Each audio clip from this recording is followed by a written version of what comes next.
Rack 979. I saw your comment there first, and the interesting part around your comment is I just looked at the live.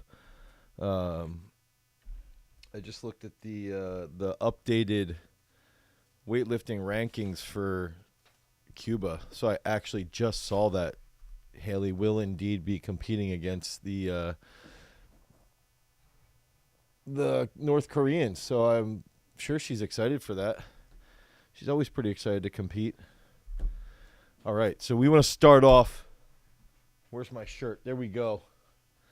This week's YouTube Live winners, the T-shirt giveaways. Colin Nitcher, at Colin Nitcher in the athlete workout video.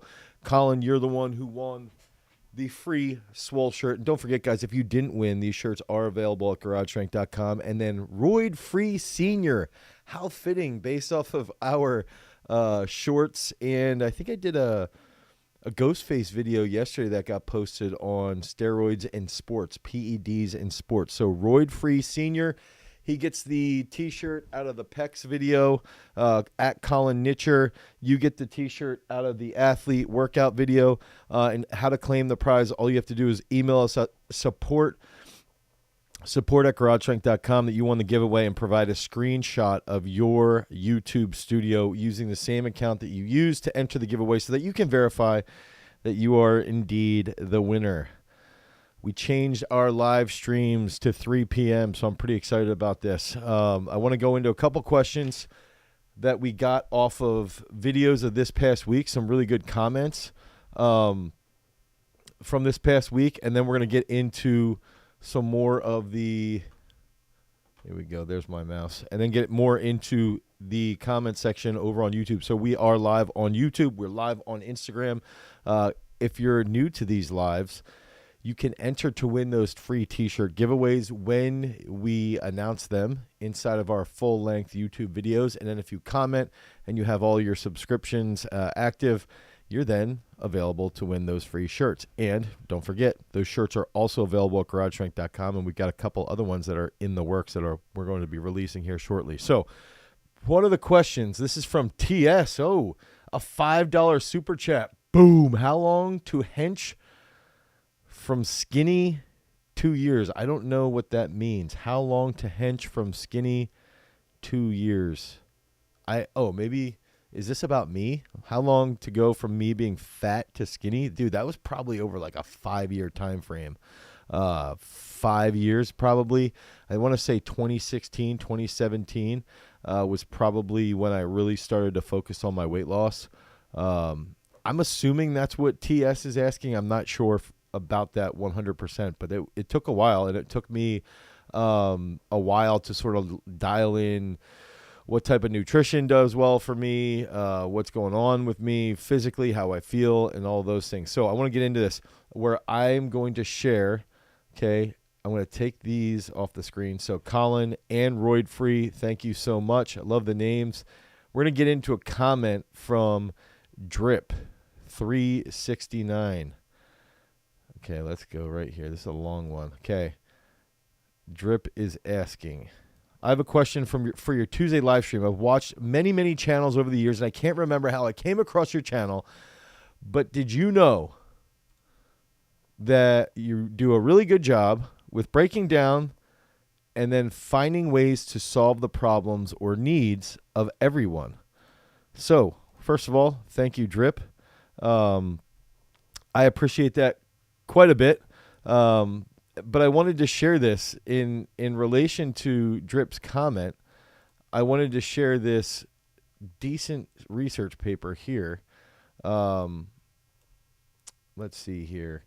And basically, like, just look at some of the stuff I've been thinking about. And I think that the effects of trunk muscle training on physical fitness and sports-specific performance in young and adult athletes. And I think that one of the reasons why I wanted to share this with Drip is that, we were talking about stuff related to dynamic trunk control for quite a while now.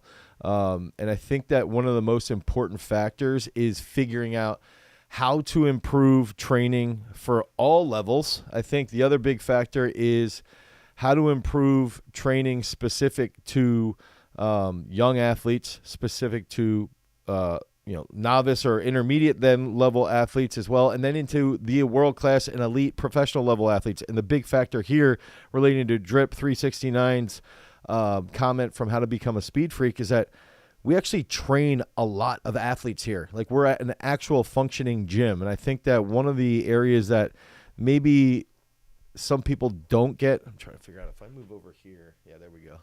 And I think that one of the areas that I think a lot of other influencers might lack is that they're just not training people. Like, they're not actually in a gym working, troubleshooting, working through areas, trying to train, guys in the NFL, trying to train guys and men and women to make the Olympics, trying to train men and women to throw really far, to wrestle really well. And I think that that's one of those big factors that we have here, is that we've got a lot of really good strength coaches. We've got a lot of good athletes on site, and that helps us develop those elite level athletes. Now, pec size and strength video. Hey, coach, we can't train chest.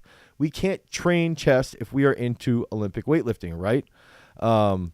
So here's where I wanted to focus on, and this is sort of related to, I'm going to put in a little research paper here around dips kill my, let's see, which one's this one? Is this research paper? This one's going to be one of those that, okay. Yeah, so this is essentially a focus on, wait, this is not on the screen, or is it on the screen now? Okay, it should be up on the screen. Hopefully you guys can see this paper, this document now. There we go. Okay, so this paper essentially talks about how the pecs can play a role in stabilizing your shoulder. Okay, and they do play a role in shoulder flexion to a point here, and this question gets asked to me a decent amount, actually, where weightlifters will say, like, I shouldn't train my chest because it might hinder my lockout. I don't think that we need to train chest all of the time as weightlifters. I think ideally you would be training your chest with dumbbells. You would be using dips more so as well. But I also want to point out, the Chinese are very well known for doing heavy dips, for doing, even handstand push-ups. Klokov has a video, I think, where he benched, 190 or 200 kilos. And I talked to Lash's one strength coach one time in Mexico, and he was like, dude, he can bench like 220 or 230, which isn't a ton for how big he is. But I think that it's okay to actually train your chest as a weightlifter. I don't think you have to do it all of the freaking time. But there is some connection with shoulder stability.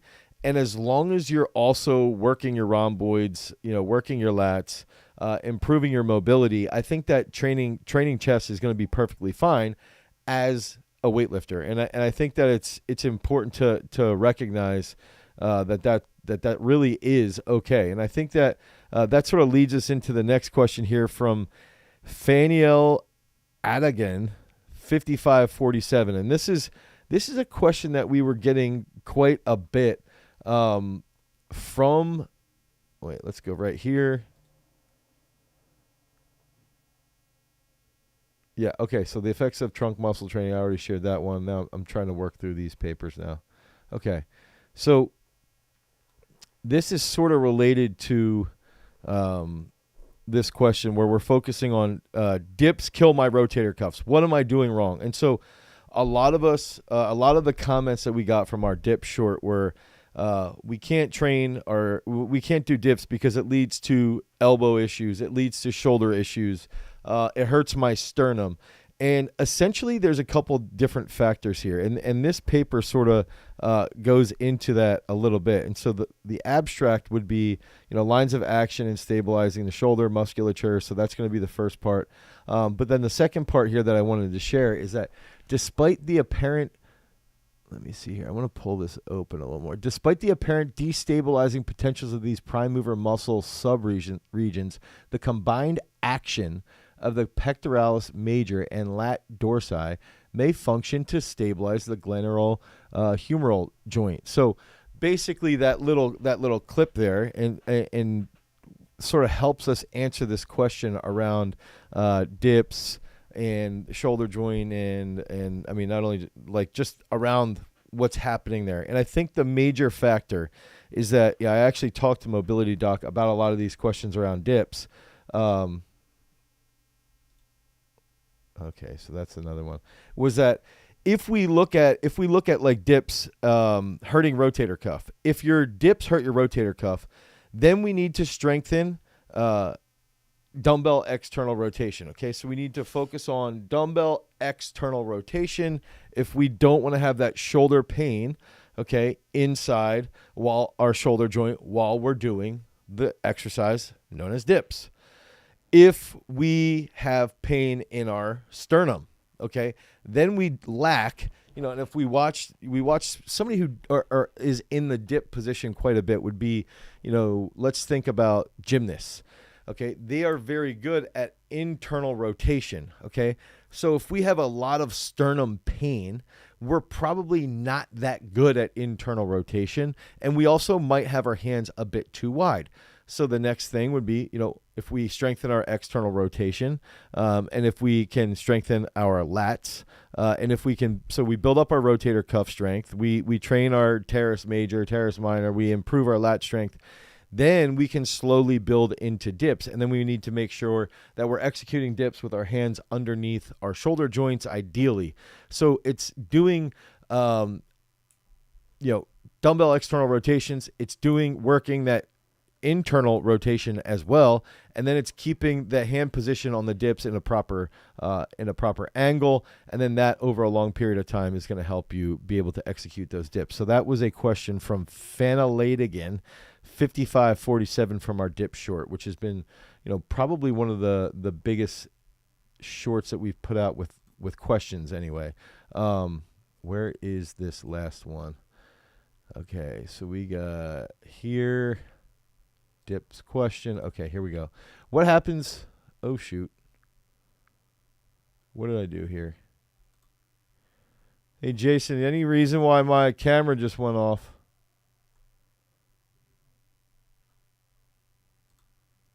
Just shut off my camera. JK, I'm back. Okay, Nordic curls. Okay, so the Nordic curl question. What happens if you get knee pain? Okay, what happens if you get knee pain, but only when you're doing Nordics, lowering yourselves? I already got it, Jason. So if I'm lowering myself and I get a lot of knee pain, some people will get knee pain in the back of their knee. Okay, so they'll get back of their knee pain. All right, so one of the issues that typically is going to happen there, let's see here, is that we're going to struggle. Why is this doing this? I almost think I might have put too many research papers in this, okay? So we have the effect of Nordic hamstring exercise on knee stability. And the reason why I wanted to include this one in here for Kieran Smith 2981 is that it sort of shows the ability of the Nordic hamstring to actually prevent hamstring injuries and alleviate knee pain because it provides more joint stability around the knee capsule, around that joint capsule. And so if you're getting some type of pain in your knee when you're doing the lowering portion of the Nordic, I would probably say, one, you might have really, really tight quads. Okay, you might have very tight quads, but also you might have really, really tight hamstrings and really, really tight calves.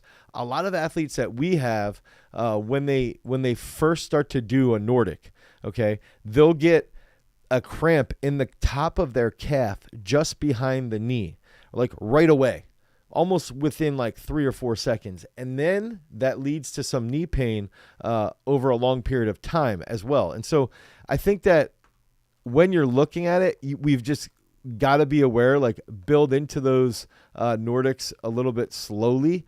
And you can sort of see here, there's the results that I'm sharing here, the increase in muscular size of the hamstring, the improvement that you see, the enhancement in the EMGs that you also see. So if I go right here, I'm going and pointing at the conclusions down here, improving that eccentric strength.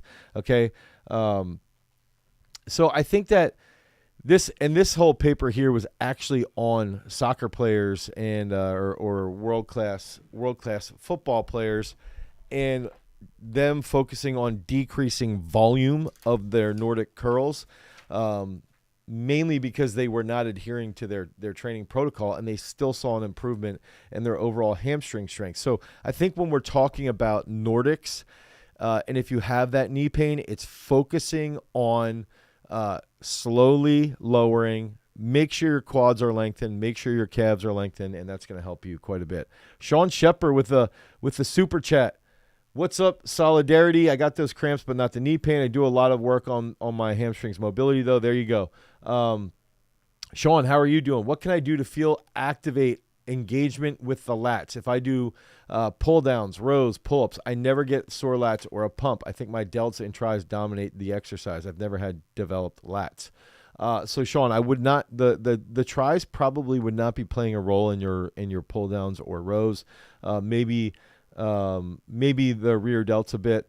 How long to get big from TS? How long to get big from TS would take 2 to 4 years. TS. I'm answering that question. So to get big, you got to look at it like a 2 to 4 year journey, and it's going to be a lot of lifting 5 days a week. It's going to be a lot of protein, a lot of carbs, and you've got to bust it all the time. You got to show up, and you've got to be consistent.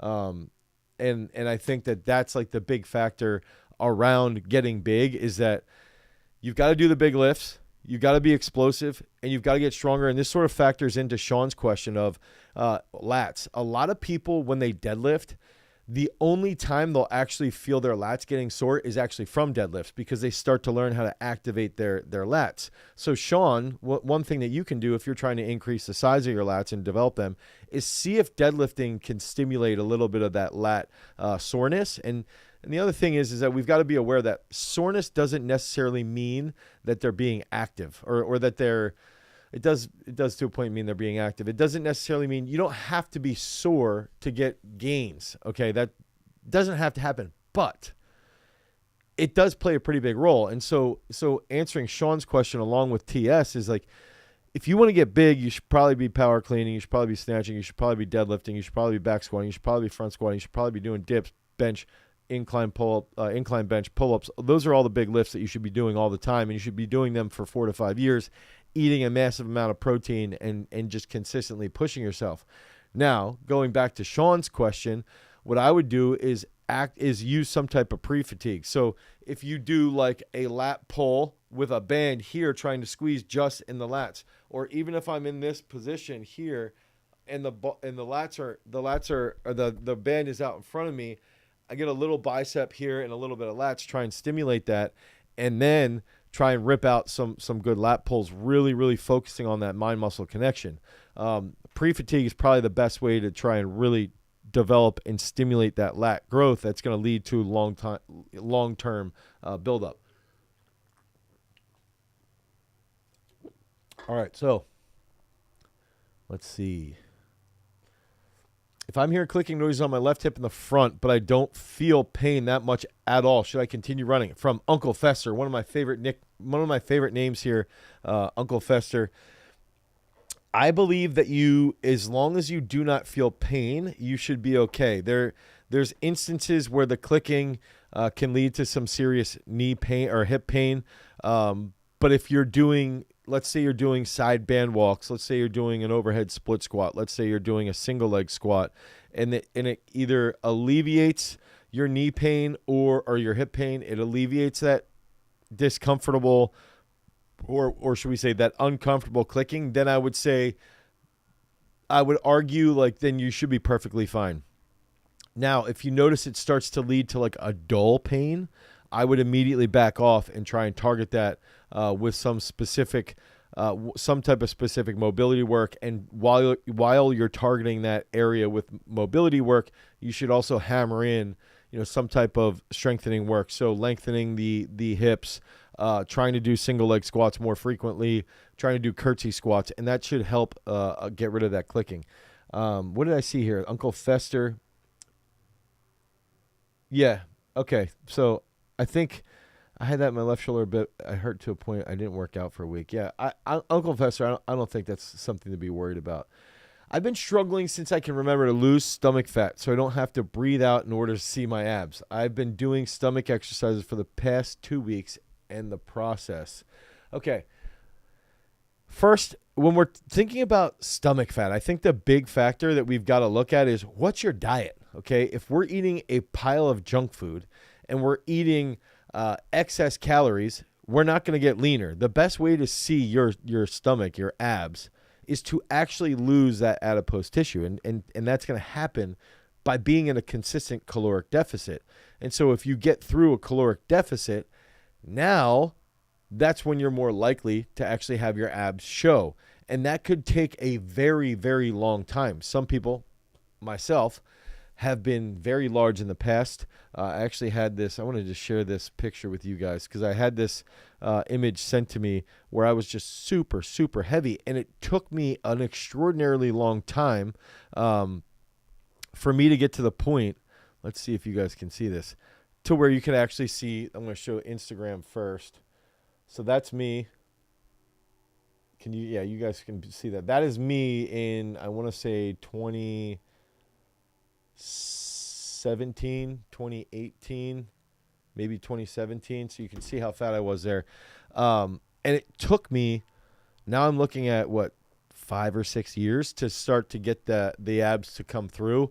And I've lost, 80, 90 pounds over that time frame. So I think just keep that in mind, that if you want your abs to shine through and get through, it takes a lot of time and it takes a lot of effort along those lines. You guys are a really great channel, and I was wondering if you have any tips on growing a YouTube channel that is athletics based, let's say motocross, folk style, freestyle wrestling. The biggest tip that I can give you if you want to start a YouTube channel and grow that YouTube channel in an athletics-based realm is you just got to be consistent. You have to be consistent all the time, and you've got to have a posting schedule. That's going to be that big key factor. 2017, Dane looks like he could snatch 300 pounds and catch a full-grown pig, though. Yeah, pretty much at the time. That's basically accurate, Solidarity, 100%. Alternative to Nordics are exercises besides leg curls to train the hammies. A PCL injury makes it painful in the bad knee. Literally, my knees shift, and I have some locking and popping. So let's say you can't do Nordics, leg curls, something like that. Can you do glute ham? Can you do razor curls, or does that hurt? Can you do hip extended sliding leg curls to focus on that hip flexion or to focus on hip extension and that knee flexion? Let me know if that's possible. I'm a 100, 200, and 60-meter sprinter, but a few months ago I faced grade 1 hamstring injury. So how do you think I can completely recover from it? I am recovered, but I want to completely recover. This is for Hargobind. What's your future 100-meter record holder? That's saying a lot right there. What you're going to have to do if you want to get back into being completely recovered is really focus on slow eccentrics to start. Okay, the hamstrings respond really well to slow eccentrics, and then over time start to add in more concentrics, and then over time add in more fast movement-based hamstrings. So things like perturbations, faster knee flexion, more explosive razor curls, stuff like that. So if you're doing those things, I would imagine you're fully recovered. Is chocolate milk actually good post-workout for cross-country running? Or is that a myth? I think it comes down to like post-workout from cross-country distance running, resistance-based training. Get protein, get carbohydrates, get fat, get some sense of substance, vitamins, minerals, all inside of your body pretty quickly. And an easy way to do that with people who are being studied that are general athletes. They're not world-class athletes. They're not well-trained. They're not elite. It's easy to get people to drink chocolate milk. And so one of the things that we even recommend here at the gym is like when people start bringing in their kids to train, one of the best things that you can do, is that Kyle Dimovitz? Kyle Dimovitz, nice. One of the best things that you can do is just get these guys to start eating or drinking protein shakes. Actually, so Kyle Dimovitz is inside the chat, and I trained him 2013. And he was one of the kids that, like, back in the day would get a protein shake before he would leave, and he ended up being extremely strong. So now Kyle's asking, how can I retain my strength and muscle mass while training for my first ultra marathon, 100 kilometers. I lost a significant amount of strength during marathon training. I think looking at what exercises can you do? Can you do back squats once a week? Can you do lunges once a week? Can you do power cleans or snatches once a week? Try to hold yourself accountable to say like, all right, I'm going to squat on Sunday, and then on Wednesday, I'm going to do single leg squats and power cleans. And so now you can set up like, I'm going to do 2 leg lifts a week along with all the running based stuff that I'm going to be doing. Now, the problem becomes you don't want to do a ton of those leg strength training workouts, Kyle, because it might have a negative impact on your running. So just that would be how I would roll with that. Is it possible to lose your stomach fat without losing your weight? It is potentially. Yeah, it potentially is, as long as you're in a deficit and you're lifting weights quite a bit. What are the best gym workouts for quarterbacks? So this is a question I want to call out people here. What are the best workouts for quarterbacks in the gym? Let's ask it in the sense of like, what's the best exercises that quarterbacks can do? Every quarterback should be doing leg-based training. They should be doing upper body-based training. They should be training like an athlete, so they should have a plyometric day. They should also have an impulse day. They should have a hypertrophy day. So the best workouts comes down to the system. Lulu, like you saw in the full workout that we put out yesterday, would be the one way that they could do that. But as far as exercises, I believe, power snatches are great for quarterbacks. Single leg squats are great.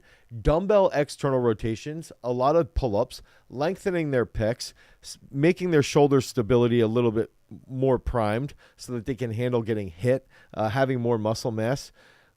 Look at Jalen Hurts. Back squats, power cleans, deadlifts, they're all great for QBs. Great exercises, not workouts. Hargobin, do you think 400 meters can help for the 100? Yes, I do believe that. Alex Miley, if you work with an athlete that has knee pain from Osgood Schlatters while they squat, do you reduce their workload? Or I would use a different exercise. First, I would try to find an exercise that doesn't hurt. Next thing I would do would be try to figure out, I'm just seeing something about meth. Try to figure out, geez, this chat is wild. Try to figure out what doesn't hurt the Osgood Schlatters, and even some people, if they just place a band around the pain spot, it sort of goes away immediately. So try to figure that out first as well, but then change the movements, see what movements don't hurt, and then figure that out. Tamid Iram, can you do a single leg glute ham row and sprint? You can do them. I don't know if they would be the best as far as like a contrast method is concerned. That's a pretty advanced movement. Like I don't know. Joe Jones, do you ever directly implement neck training for American football and wrestling athletes? Yes, for wrestling athletes, not a ton for football. I think we could do a better job with that, but keep in mind, I also believe that the best neck training that you can do is going to be actually doing like high pull snatches, power snatches, high hang snatches, power cleans, things like that. Yeah, so somebody just asked too, do you have any movements to treat shin splints? This is from Adrian. Best exercise to treat shin splints, PVC pipe walks. Second best exercise to treat those shin splints would be tibialis curl, heel walk, toe walks. Okay, third one would be pushing a prowler, pushing a sled in your bare feet or in your socks. That's what I would do to try and treat that. And then you could also use ice. Ice is going to play a pretty big role. Let's see here. Sean, what about a video on hurling? Okay, so Sean's, hey Dane, a video opportunity that I think you would you really well for you and me is an Irish Gaelic football training video. It's a sport in Ireland and the community would love it. I know what it is. Hurling, Gaelic football. I know what it is. I'd love to do it. This is what I want you to do, Sean. Sean, comment with like 2 or 3 of your favorite video on YouTube. So 2 or 3 of your favorite videos on YouTube around Gaelic football or around hurling.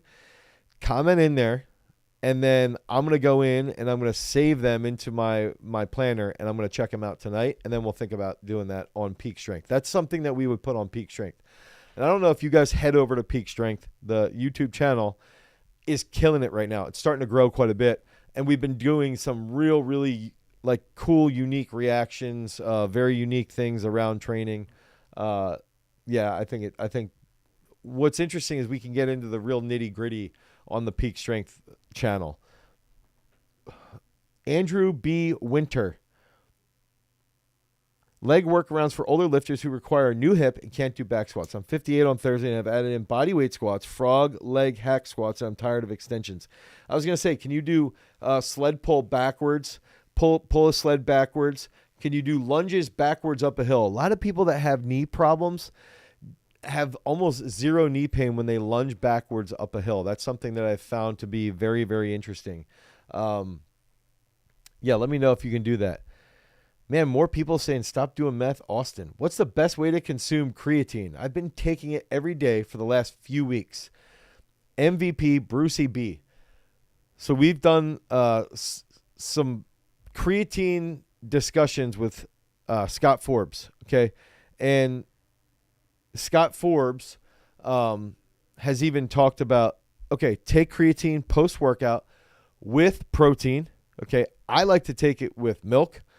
You know, you could take it with protein, with milk, whatever, and then make sure that you're taking 0.1 grams per pound of body weight or per kilo of body weight. So, you know, if you weigh 220, you're going to take 10 grams of that every single day. Solidarity, the Peak Strength app is even better than the channel, but both are great. Absolutely. Thanks for that shout out, Solidarity. Remember, guys, if you are liking the training stuff that you're seeing on the channel and you're liking how we explain it, and you go over to the Peak Strength channel, then you go over to the Garage Strength weightlifting channel, you're really engaged with everything that we're doing. Our app is Peak Strength. So you can go into the Apple iOS store, the Google Play Store, and you can download Peak Strength for 7 free days of training. You can download that and you can cancel at any time. But during those 7 free days, you're going to get 5 free workouts, and you're really going to see how you can use that and develop your training over time. And you can even set your peak date. You can set the equipment that you have. You can select what type of program that you want to have, and that's going to help you with your overall training. I'm going to see if I can pull it up here as I'm asking some of these questions. Great workout training body. Pete, great workout training body. I don't know what that means, but let's say where we want to train full body. If we want to train full body, I would start off with a snatch. Okay, so let's say a low hang snatch. And then after that low hang snatch, I want to get into, let's say, a front squat superset with clap push-ups. Then I'm going to do walking lunges, superset with pull-ups. And then I'm going to finish with some type of ab work. Right there we go. So that's how I would do that. Great training body. Okay, how can I get a better front rack for the power clean? Lengthen your lats, prayer stretch, okay?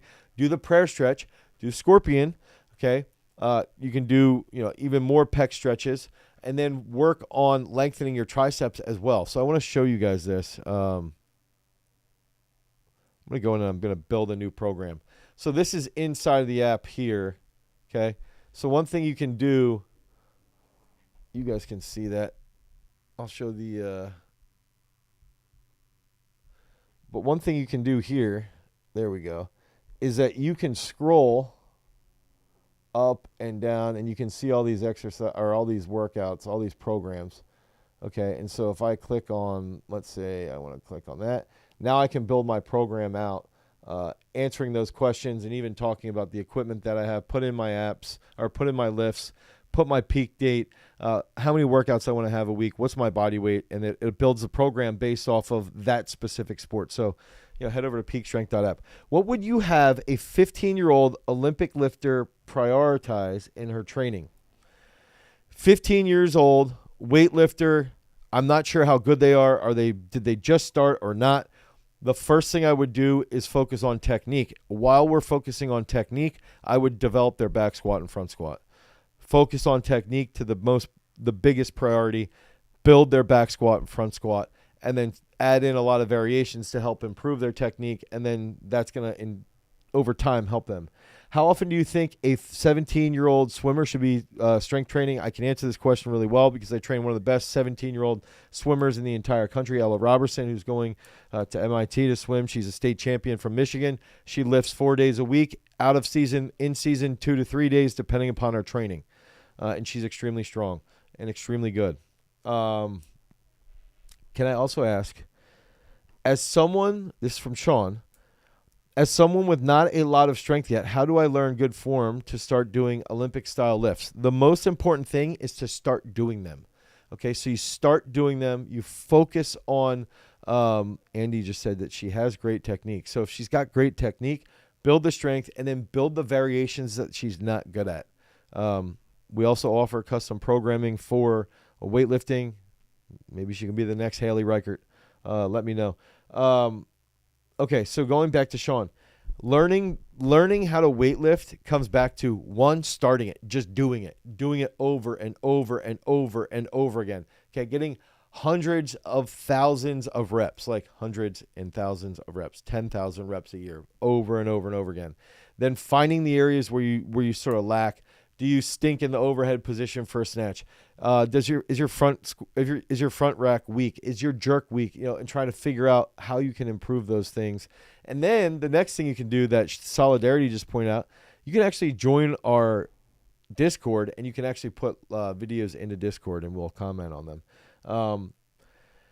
How would you prevent shoulder injuries from gymnasts doing lots of ring exercises? I don't think you can prevent that. I think that's the sport. That would be like, how do you prevent knee injuries for football players, or how do you prevent catastrophic crashes for cycling? Like, we know gymnasts are going to have shoulder issues, so you want to do as much dumbbell work, pressing and pulling, pressing and rowing as possible. Dumbbell external rotation, band pull aparts, all of those things are going to play a major role. Focusing on shoulder stability.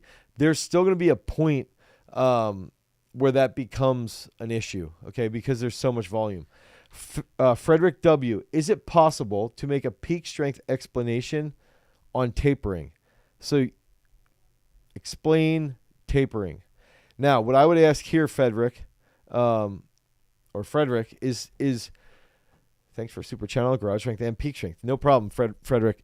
Are you asking about peaking for a specific sport or just peaking in general? Backing off, not backing off? Let me know. Justin, hey Dane, I have a question. I'm trying to lose weight, but I'm not losing weight. Also, I don't know if I'm losing strength because I can't do the bicep curl weight today, even though I did plyos. Was it CNS fatigue? Help. So Justin, what I would ask here is, what's your calorie intake? What's that sort of like basal metabolic rate, or what's your total daily energy expenditure? Okay, so how many calories do you expend in a day? Do you know what that number is? And then we've got to figure out, how can we get into a caloric deficit? What are you eating on a daily basis? Do you know what you're eating on a daily basis? If you don't know what you're eating on a daily basis, you're probably not in a caloric deficit. You're probably overeating a little bit. And then that's leading to problems with weight loss. And then you might also just not be eating that well, so you're losing that strength. Thoughts on 90-degree isometics or metrics?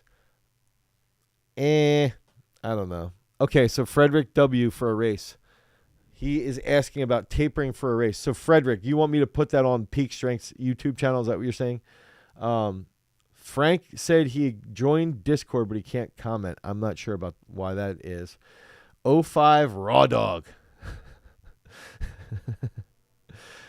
Dude, you guys' names, the one name in here today was hilarious. The steroid name, Roid Free Senior. But 05 Raw Dog might be winning it right now. Recently purchased the Rebellion program. Love it. Love what I'm seeing so far. On the sprint day 3, there's different sections under week 1, or do we complete each section in one day? Sprint day 3. I'd have to look at that exactly, but you should be able to complete it in one day. But I would say this, Raw Dog. Message me on Instagram, okay? Message me on Ghostface D Miller, and I will look at it and I can answer that in a DM. Okay, I'll try and help you as far as answering that. And if you guys have questions too there. I'm a new wrestler. How do I build endurance in my legs? Getting low for the shots. Okay, so this is for SCMMA. We got to train single leg squats. We got to do skater squats, and we got to do whiz jumps. We got to do jumps where we squat into a skater position and then do single leg bounds forward, working on that penetration step. That's one of the best ways that you can actually improve that angle of attack, changing your level. It comes down to increasing your muscle mass in those deep positions, being comfortable in those deep positions, and attacking from multiple different angles. Ali is asking, what's the fastest way to gain weight? Currently, I am 60 kilograms. I'm going to write this down for Frederick. Tapering for a race. Frederick is asking, he wants to gain weight.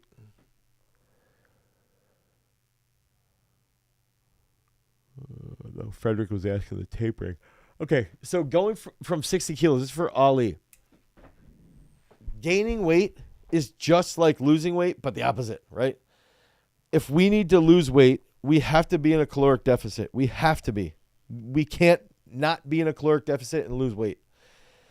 The next, unless you're just losing water weight. The next aspect is that if we want to gain weight, we have to know our total daily energy expenditure. Let's say we average that over 7 days. If we know that, then over that full week, we have to be in a caloric surplus. So pretty much every day we should be in a 200 to 400 caloric surplus. Then we're going to start to see the scale go up. If we want to gain weight, now we're going to be in a caloric surplus. We're going to start to gain weight. Then the next step is, all right, how fast? I would stick around 400 to 500 calories of that surplus. So if I burn 2,400 calories, I should be having 2,900 calories, and that will lead to that weight gain. And then you monitor it through that area. But the biggest factor is that we don't monitor our caloric intake. We don't monitor our energy expenditure. We're not precise with it. People don't like it. They'll say, I don't really want to track macros. They'll do all these different things, and then they complain that nothing's happening. So you've got to do it. And then once you do it long enough, you get this intuition that just really helps make it easy. I want to become a boxer, but I don't want to leave powerlifting. Can I train both? And one more, can we train both powerlifting and weightlifting at the same time and make progress? That's from Alfred. 100%. You could definitely train both all the freaking time, okay? I would do, for deadlifts, I would do like heavy clean pulls, okay? Snatch pulls, pause front squats. You still have to bench for powerlifting, but you absolutely can develop as an elite powerlifter and weightlifter. Are any specific exercises for dumbbells to get more twitchy? Probably on athlete day. Dumbbell snatch, chaos dumbbell jump, side dumbbell jump. Mike Nolan, hey Dane, playing rugby right now and want to bulk up. Should I be doing Olympic lifts or just more strength and hypertrophy? We can get bigger doing O lifts. A lot of people don't think that, but we can. So if we're going to get bigger in bulk, okay, we should be doing O lifts. And we should also be doing strength work. And then once a week, we should be doing hypertrophy. So we can do O-lifts twice a week. We can do strength work twice a week with squats. And then once a week, we do a lot of hypertrophy work with our upper body. That's going to lead to the big size and improvement in bulking. That's how we would lay that out. I would watch the full video because we go into that quite a bit. Hey, Dane, or body weight versus weighted squats for mobility training. Body weight for weighted, okay, or for mobility. I actually just wrote a script. We're going to be releasing a video like crazy mobility exercises for athletes, 5 of them. And it's really actually like 8 because I take body weight squats and I say, this is how you can use body weight squats to be more mobile in your hips and in your ankles and even in your thoracic extension. But there's a progression that I take you through. And then once you get through that progression, then that leads to more mobility. But body weight for mobility is absolutely phenomenal. And then as you get stronger, you can start hitting like 200 kilo pause squats. That's a great way to get mobile. Okay. Dead serious. Blessing Knighton. Body weight versus weight. Oh, geez. I just answered that. How do I do the change from low bar to back to high bar? In terms of Yeet Master, start high barring today. Okay. And look at where do you feel weak? Do your hips stay back on you too long?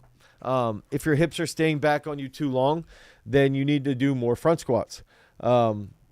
I would also try and focus on that back strength with glute ham exercises. That's another thing that's going to help improve that overall strength in the back. Do Do you have experience with athletes getting back to heavy lifting after herniated disc in the lower back? Yes. Lots of reverse hyper. Ease back into the heavy leg lifting. Try to take it easy on lower back compression for a while. Do a lot more front squats, a lot of pause front squats, a lot of back and trunk-based training. Is it a good idea if you want to bulk and gain upper body muscle as a cross-country runner, or is that going to hurt me for my sport? Too much bulk will impact you negatively as a cross-country runner, 100%. It's going to. Now, I think you can get away with it and still be productive. You just got to be aware of it. Duogo maybe? Would it be effective to have a week focus on heavy lifts with accessories and the next week focus on explosive and hypertrophy-based training? Yeah, that would be great. I think you could go more than a week. I think you could go heavy lifting for like 2 to 3 weeks. I think that would be helpful. How can I master my sport without overtraining? Mastering your sport without overtraining comes back to, we did this, the testosterone short today, and people are like, sleep 7 hours or 8 hours. That's insanity. Like, how are you doing that? It's like, I don't know, man. I go to bed at 9:30. Like, get your shit done, get organized, and make sure that your schedule is on point. That's why we got our peak performance planner right here. So it's like, make sure that you're actually doing that, and that's going to prevent overtraining. Is it okay to have a 13-year-old lift heavy? Yes, for sure. Tamid Iram, boom. Full body exercise for an MMA person, 5'3", 135 pounds. What is that? Henry Cejudo? Full body exercise, MMA. Okay, so let's go back to that. Front squat. I do like a power clean, full clean. So let's say this. You do a power clean, full clean. That's going to help improve your leg strength and your back strength. The next thing I would do, so the next thing I would do if we're doing a full body exercise, power clean, full clean, do front squats, do single leg squats. Those are all going to be full body. That's going to help an MMA athlete 100%. How can I master my sport without overtraining? People often talk about overtraining. Yeah, okay, so we talked about this out of the discus circle today. How people will talk about overtraining and how it makes you worse and you struggle with all these things and it's going to be terrible. But the greats obviously have to train long term to prevent that from happening. Sam Mattis does more mobility than anyone else I know, and he trains very, very hard all the time. Throws 6 days a week, lifts 4 days a week, does this really regularly, right? And so the reason why he can handle it is because of his recovery.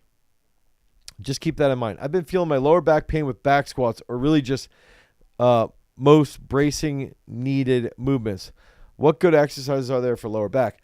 Round back, good mornings, round back extensions, reverse hyper, RDL, stiff-legged deadlifts. Right there you go. Wouldn't it be cool if your podcast was also a live stream? What do you guys want to see on the podcast? What do you guys want us to talk about on the podcast? Opinion on chiropractors. I think they're very good for certain things. Some people use them to cure a cold. I don't think that's that great. Go to speed workouts for athletes? Yes, for sure. I think the big thing with speed workouts for athletes is that people taking creatine between the ages of 16 and 18, they absolutely should. It's going to help with their attention. It's going to help with their training. 100%. It's so safe. Yes, take it. 16, 18, take it. Speed workouts for athletes. I want to look at positions of the sprint. Okay, so I'm looking at right now internally. I'm going to be doing things like focusing on the drive phase, coming out off of one leg, doing a knee jump, landing on one leg, and then doing a single leg bound. I'm going to be thinking about skater squats into a hip lock. I'm going to be thinking about sled pulls. And then if I want to improve my overall like shuttle, I'll do things like a single leg side jump with a kettlebell. Okay, so I'm jumping and I'm bracing with that trunk control, but then I'm also doing, let's say, balloon touches in a 5-10-5 shuttle setup. So that's how we do that. Can you share Sam Mattis's mobility routine? I probably could. I don't know how I would get it, but I could probably figure it out. How should workouts change when in season for an infield soccer player? I'm currently using peak strength, but it's the off season right now. So what I would recommend, King Mo, is set for when your season's going to be, and it'll alter that for in-season training. But for an infielder, the big thing would be you're not going to do as much volume because you're going to be running more. I also would recommend for infield-based training, like for infielder, for soccer, is a lot of specific footwork in a small field, in a small area. That's going to help quite a bit as well.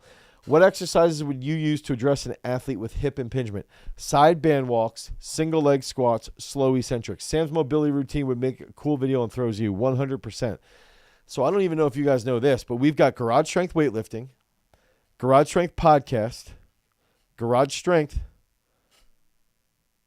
Peak Strength, Throws University. I might have missed one in there. I think that's all of them. I think that's all of our channels. So if you guys do want some throwing-based stuff, you can go over to Throws University.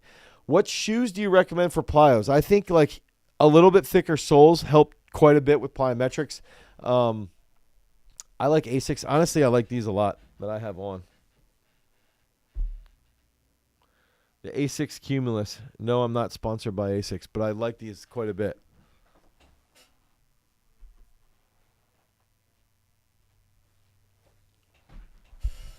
Solidarity just said garage times. We haven't posted our garage times in years on YouTube. You guys go back in the depths of our YouTube channel. You'll find garage times.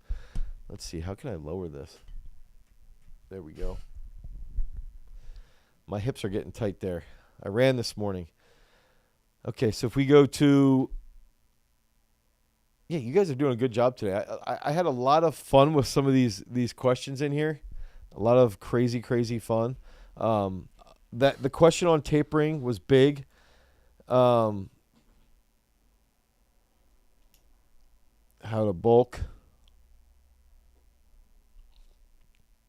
Should you do plyometrics barefoot? I don't think you necessarily need to do. Somebody just said, what PEDs do I take to increase mobility? Deca. Should you do plyometrics barefoot? I don't think you have to do that. I think you can warm up on the PVC pipe. I think you could do easy skips. I think you can do easy walking lunges. I think that stuff will help you barefoot, but I don't think you have to. Do you think the Ben Patrick ATG program is good for muscle building? Ooh, I'm writing that one down. So I think to answer that, I think it is. I'm trying to think how I can word this, Solidarity. I'm trying to think about how I can word this. I think it's very good for... Okay, actually, I would even argue that... what was it like training with Dr. B? It was freaking crazy. It was awesome. I would argue this. Ben Patrick himself, when we were driving to the airport, said something along the lines of, like, everybody needs a training system. And his training system is geared towards getting people back into play, getting people back to being active, using something as simple as a sled to strengthen their joints, to strengthen and to get them more active, doing things like just body weight split squats and like holding on to something. It can improve their mobility and it can just get people back in the gym. It's simple stuff that they can do consistently. Think about the tibialis curl. One thing he had even mentioned then was if you looked at, he's like, so that's great for getting people up on their feet. The other thing is like a system like our training system, because we were talking about our strength training program, and he was like, if you would take our strength training program, and he did learn from Charles Poliquin, as I also learned from Charles Poliquin. He was like, if you took the Garage Strength system of training, Garage Strength program design, okay, that's what we do, Garage Strength program design, parabolic periodization, right? If you took that program and then you took pieces from Ben's system and placed it in ours, you could use that as accessories and as means of injury prevention. And I think that that's important to recognize. I don't think that it's the best for peaking athletes or developing specific strength qualities, but I do think it's good for I also think it's a great thing that you can do when you're traveling. Yeah. How often do you put tempo work into your program, i.e. triphasic? We don't do a lot of triphasic, but we will do slow eccentrics. We'll do pauses quite a bit. Pretty much every single program. Is it okay to do clap push-ups a day after a bench workout, even though I'm very sore? This is from Benjamin. So, Benjamin, one of the big things that we talk about, do I think a natural MMA fighter could beat an MMA fighter on roids? Probably, but they have to be a very skilled fighter, and the other individual has to be unskilled. One of my favorite things to tell people is, all right, let's say you don't bench 350 pounds. The best way to get to a 350 or 315 pound, the shielded pepper. Tell us one story about Dr. B and the American radio. I think I know who you are, Jesse. I think that's Jesse in there. Okay, let me answer this question first. The big factor would be, we've got to look at getting a lot of volume. If we're trying to bench press 315 or 350 for the first time, we have to get a ton of volume. So we've got to stimulate our triceps, stimulate our pecs, and increase that power output a lot. Okay, so clap push-ups, explosive push-ups, normal push-ups all pay huge dividends. Dr. B used to call me the American radio, mainly because he thought that he would call Jesse the American radio. I think he always called Jesse the American radio because Jesse talked all the time, and he always felt that Jesse and I would get into conversations too much and not focus enough on training. And that's the type of training that it was with Dr. B. It was always, this is the purpose. We're here to throw all the time. We're here to compete. And you just showed up to train and you did your work and you did it every single day, twice a day, and you didn't ask questions. What's Jake's vertical? His best vertical ever recorded, I believe, was 43 when we were at the Olympic Training Center. My wingspan is about 6'1". Solidarity, thanks for joining into the talk. We really appreciate it. Andy Schneider, also thank you. If you guys noticed in the chat, Andy, Solidarity, they've got those specific things on the chat. That means they're a channel member. So every Friday we do a private channel live where I come in and there's about 15 to 20 people who are in the private live, and you can ask me any questions you want. I also present on a specific topic for about 20 minutes, and we're doing sort of like this research reactions. I don't have my books around me right now, my research papers, but basically what I do is I take these research papers, break them down, and actually this past week I did one on, I did a video recently on swimming and what that means, how our hands can enter the water. I did a whole video on, that's going to be up on Peak Strength as well, on improving power output for striking ability for a tennis player. So there's some cool stuff that we do inside the channel membership, the private live. We talked about rotational power output, and we brought in some research around baseball, swinging baseball bats, and then how I would then apply that into training. So you guys can join the channel membership live if you'd like to do that. Any exercise I can do in the gym to get better at tackling as a cornerback. Tackling is a skill. To get better at the skill, you have to be faster. Okay, so I would do hang cleans. I would do behind the neck jerks. There's a little anecdotal note here. The football players that I've had that have the best jerks, like behind the neck jerk, so the off of the jerk boxes, behind the neck jerk traditionally, push presses, the ones that do those the best hit the hardest. 100% hit the hardest. So if you can run faster, do single leg squats, okay, do step ups, do back squats, do jerks, do cleans, do hang snatches, and you're going to freaking rock people, okay? But you've got to still have the skill down. You have to have that skill down pat so that you can actually make the contact. Hey, Dane, I'm going into my first fight against a guy who's 50 pounds heavier. Gain a little bit of weight, but why are you fighting somebody 50 pounds heavier? That is not safe. I don't know. Washington, D.C. Wrestling. The Garage Strength Garage Grips are going to be coming out within the next 5 weeks. How do we know that I need more weight training or plyometrics for vertical jump? If you look at let's say your vertical jump's 30 inches. That's pretty solid. Okay, that's pretty solid. let's say that you can only clean 185 pounds. Get to that point where you can clean about 1.3 to 1.5 times body weight. If you can back squat close to 2 times body weight, then we need to do more plyometrics. If you can't back squat close to 2 times body weight, then you probably should just squat more. If you can't clean 1.5 times, you should clean more.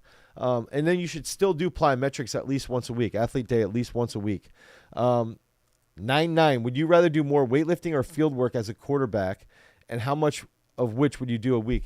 3 days of weightlifting movements, okay, of resistance-based training. I would put in 1 day of plyometrics out on the field, and you should be out doing field work 4 to 6 days a week as a QB. There's so much technical work that goes into playing quarterback. You've got to be out on the field doing that work. Can you make a video on best combat sport split, please? Combat split. Okay, so here's an interesting one. So this question from Zolo Cartel. Are you talking you would want to see a split as far as training and a split involving resistance-based training? So like days of the week that you're in training and days of the week that you're also lifting. I can do that. Yeah, and we also have a really wild BJJ video that's going to be coming out in the next 3 to 4 weeks. This one is going to be a banger. It's absolutely crazy. Also, did you guys like the full video? Did you watch full yesterday? Let me know what you think about that. Sean, send you a few hurling videos and answer any questions through email. Sean, if you want, you can also DM those to me at GhostfaceDMilla. I'll check them out, and we'll put it in the works. We'll put in Gaelic, football, hurling. We'll do it. We did a whole video on that crazy sport. Oh man, why can't I not think of the name right now? The sport in Italy where it's basically like fist fighting soccer. It's crazy. It's absolutely crazy. We did that over on Peak Strength. Didn't get a lot of views, but it was still fun. Let's see. Nothing but in and out 1 to 2s. Absolutely, Gilbert. Please give me exercises for floorball. First ever for that sport. Is floorball is that like spike ball? We've had a lot of requests for spike ball as well, so I'm going to add that into our calendar because a lot of people have asked about spike ball.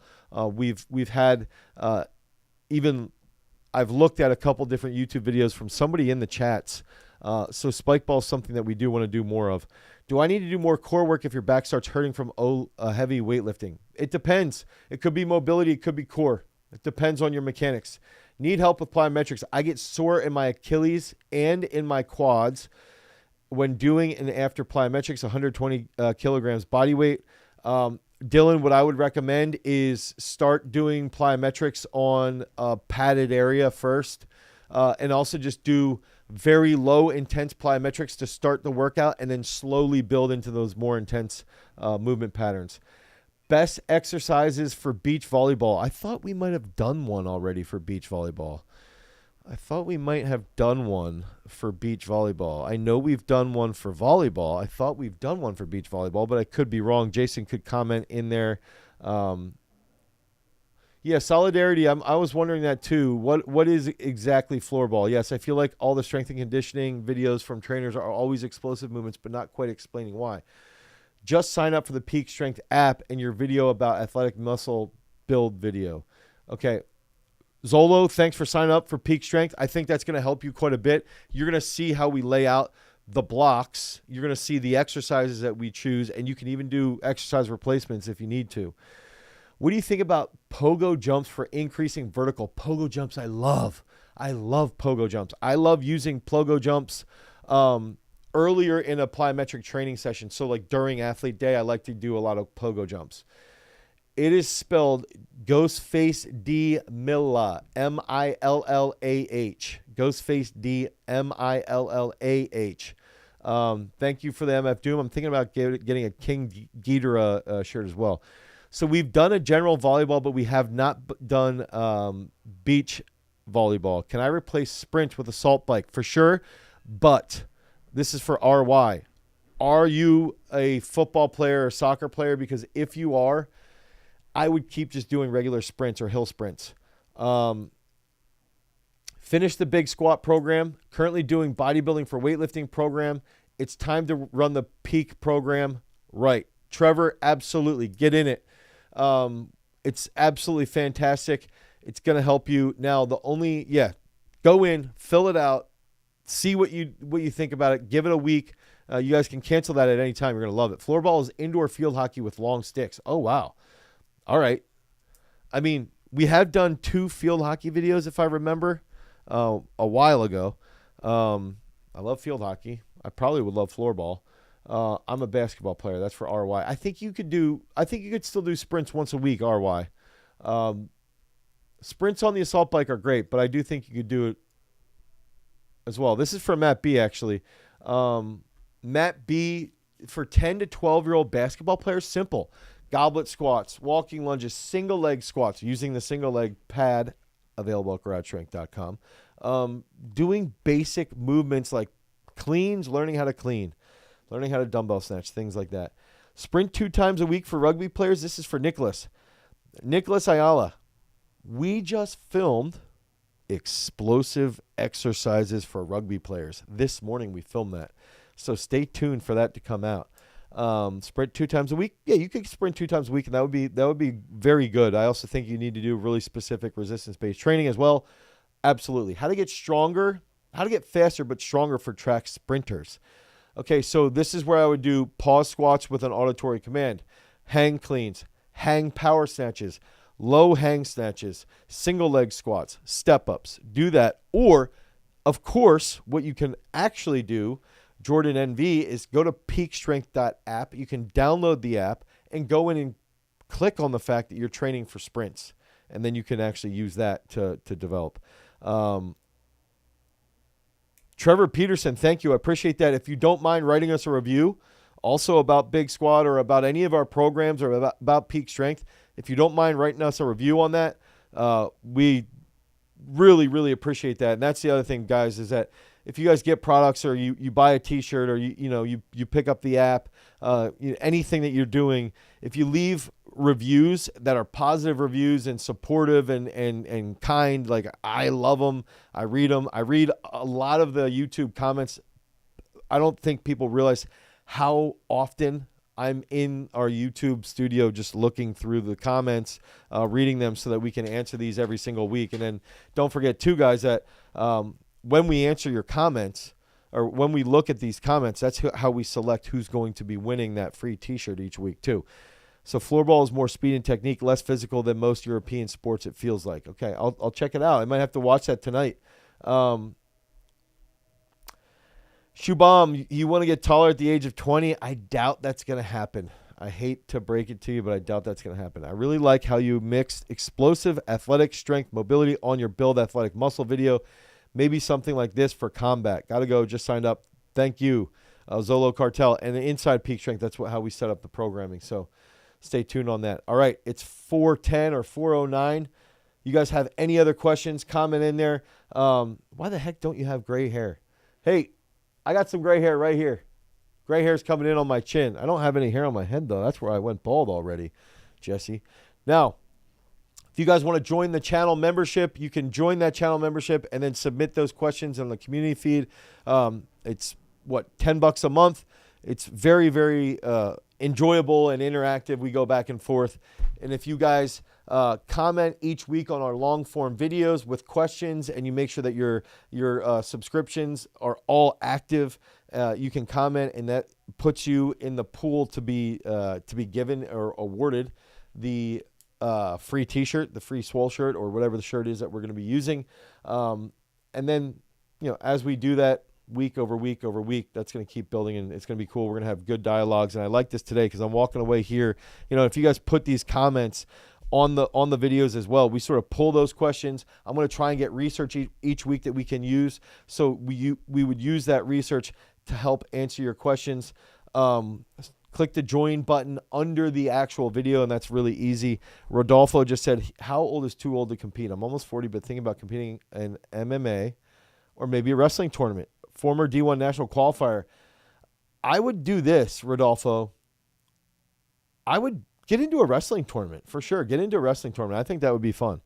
So videos that we've got questions about that we need to enter into our planning. Tapering for racing or tapering for strength gains. Okay. How to bulk effectively. ATG for muscle mass. So this would be a Ben Patrick video. Combat split for training, which would be big. Gaelic football or hurling. Floorball, spike ball, beach volleyball. That's a lot of videos. I got to go to the gym 4 times a week. There you go. 2 times kickboxing. Will this lead to overtraining? Absolutely not. Any tips? This is for Gruesome Shadow. Come on, Gruesome. You've been training for 3.5 years. Head to peakstrength.app. Download the app today. Try that for 7 free days. You can cancel it if you don't like it, but it's going to give you 5 key workouts. Go through those workouts, and it's probably going to shock your body. And within 4 to 6 weeks, you're going to start hitting some huge PRs. So peakstrength.app. Check that out today. Until next time, guys, I'm going to head out. Thanks for tuning in to this week's live chat. We're going to be streaming again next week on Tuesday, 3 o'clock live. Until next time, peace.